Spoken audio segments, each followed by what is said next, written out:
चलो भाई लोग, इकट्ठा हो जाओ और सुनो। एक कहानी है जो दशकों पुरानी है और एक प्रतिष्ठित कंपनी के विकास को दर्शाती है।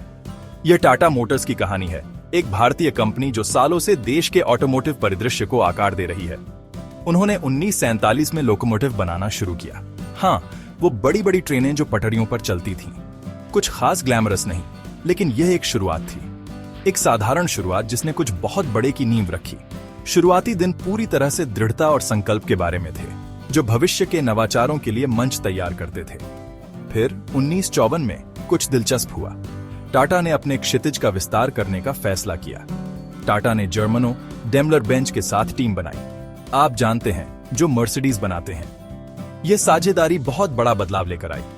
उन्होंने कमर्शियल वाहन बनाना शुरू किया, वो बड़े बड़े लॉरी जो आपको सड़क पर दिखाई देते हैं। यह स्वर्ग में बनी जोड़ी थी। डेमलर के इंजीनियरिंग कौशल के साथ टाटा की मजबूती, शानदार। इस सहयोग ने टाटा मोटर्स के लिए एक नए युग की शुरुआत की। उनके द्वारा बनाए गए वाहन केवल मशीनें नहीं थीं, वे प्रगति और विश्वसनीयता के प्रतीक थे। टाटा की मजबूती और डेमलर की इंजीनियरिंग, कमाल का। इस साझेदारी ने कई सफल मॉडलों का मार्ग प्रशस्त किया। उन्होंने 1977 में टाटा 477 लॉन्च किया। एकदम सही घोड़ा था वो। ये ट्रक भारत के परिवहन नेटवर्क का एक आवश्यक हिस्सा बन गया, जो अपनी टिकाऊपन और विश्वसनीयता के लिए जाना जाता है। फिर 1986 में टाटा 1210 SE आया, एक बड़ा ट्रक जो भारतीय सड़कों पर आम दृश्य बन गया। ये ट्रक मजबूत, भरोसेमंद और लंबे समय तक चलने वाले थे। भारत को बस यही चाहिए था। उन्होंने देश के आर्थिक विकास में महत्वपूर्ण भूमिका निभाई, लंबी दूरियों तक माल ढोया।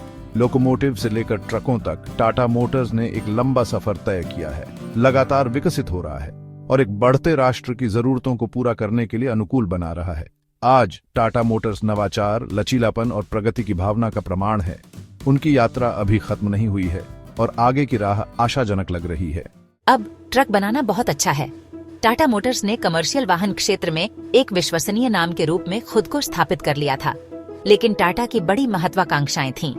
वे पैसेंजर कार बाजार में उतरना चाहते थे, एक साहसिक कदम जिसके लिए दूरदृष्टि और नवाचार की आवश्यकता थी। वे सभी के लिए कार बनाना चाहते थे, ऐसी कारें जो न केवल सस्ती हों, बल्कि विश्वसनीय भी हों और भारतीय परिवारों की जरूरतों के अनुकूल हों। 1951 में उन्होंने टाटा सियरा लॉन्च की। यह एक महत्वपूर्ण मील का पत्थर था, भारत की पहली स्वदेशी रूप से विकसित SUV। यह कंपनी और देश के लिए गर्व का क्षण था। थोड़ी बहुत खामियां हो सकती हैं, लेकिन यह एक शुरुआत थी। फिर आया गेम चेंजर, टाटा इंडिका। 1998 में लॉन्च हुई। यह भारत की पहली सही मायने में स्वदेशी कार थी। भारतीय उपभोक्ताओं की विशिष्ट आवश्यकताओं को पूरा करने के लिए डिजाइन किया गया और यह बहुत हिट हुई। विशाल, ईंधन कुशल और सस्ती, यह जल्दी ही भारतीय परिवारों के बीच पसंदीदा बन गई। इंडिका ने टाटा को एक गंभीर कार निर्माता के रूप में मानचित्र पर ला खड़ा किया।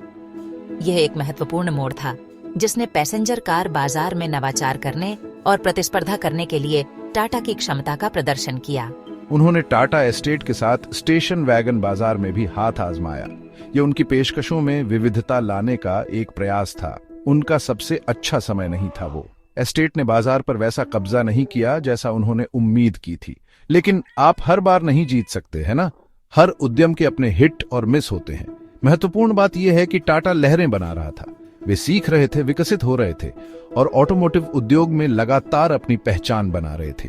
अब तक टाटा भारत में एक बड़ा नाम बन गया था, लेकिन उन्हें और चाहिए था। वे दुनिया चाहते थे। उनकी नजर वैश्विक प्रभुत्व पर थी और वे इसे हासिल करने के लिए साहसिक कदम उठाने के लिए तैयार थे। इसलिए वे खरीदारी की होड़ में चले गए। अपने साम्राज्य का विस्तार करने के लिए कंपनियों का अधिग्रहण करते रहे। 2004 में उन्होंने दक्षिण कोरिया की देवू कमर्शियल व्हीकल कंपनी को खरीद लिया। एक चतुर चाल थी वो। इस अधिग्रहण ने उन्हें कमर्शियल वाहन बाजार में एक मजबूत पकड़ दिलाई। लेकिन बड़ी बात 2008 में आई। ये बहुत बड़ा बदलाव था। उन्होंने फोर्ड से जगुआर लैंड रोवर खरीदा। जी हाँ, आपने सही सुना, ये एक बहुत बड़ा अधिग्रहण था। जी हाँ, आपने सही सुना, जगुआर लैंड रोवर, दो प्रतिष्ठित British brand Jaguar, land rover. ये केवल कारें नहीं थीं, वे ब्रिटिश इंजीनियरिंग और विलासिता के प्रतीक थे। ब्रिटिश प्रतीक अब एक भारतीय कंपनी के स्वामित्व में। यह एक ऐतिहासिक क्षण था। मोटरिंग की दुनिया दंग रह गई। किसी ने इसे आते नहीं देखा। फिर टाटा नैनो आई। दुनिया की सबसे सस्ती कार। ये एक क्रांतिकारी अवधारणा थी, एक नेक विचार, सभी की पहुंच के भीतर सस्ती मोटरिंग लाने की कोशिश। इसका उद्देश्य लाखों लोगों के लिए कार का स्वामित्व संभव बनाना था। दुख की बात है कि यह योजना के अनुसार काम नहीं कर पाया। कार को कई चुनौतियों का सामना करना पड़ा और यह उच्च उम्मीदों पर खरी नहीं उतरी। लेकिन आपको उनकी महत्वाकांक्षा की प्रशंसा करनी होगी। उन्होंने बड़े सपने देखने की हिम्मत की और अपने दृष्टिकोण को प्राप्त करने के लिए जोखिम उठाया। ठीक है, आज के समय की बात करते हैं। टाटा अब इलेक्ट्रिक वाहनों का नेतृत्व कर रहा है। उनके पास टिगोर ईवी है, नेक्सॉन ईवी है और भी बहुत कुछ आने वाला है। वे उन्हें बनाने के लिए एक बड़ा कारखाना भी बना रहे हैं। वे केवल भारत पर ही केंद्रित नहीं हैं, वे दुनिया को जीतना चाहते हैं। JLR के साथ लग्जरी ईवी बाजार में अग्रणी भूमिका निभा रहे हैं। टेस्ला को सावधान रहना चाहिए। तो ये रही कहानी। लोकोमोटिव बनाने की विनम्र शुरुआत से टाटा एक वैश्विक दिग्गज बन गया है और वे अभी भी नहीं रुके हैं। वे इलेक्ट्रिक पर बड़ा दांव लगा रहे हैं और वे विश्व मंच पर अपनी पहचान बनाने के लिए दृढ़ हैं। और आप जानते हैं क्या, मुझे लगता है कि वे ऐसा कर सकते हैं। अगर आपको ये वीडियो पसंद आया हो तो लाइक करें, शेयर करें और सब्सक्राइब करना ना भूलें।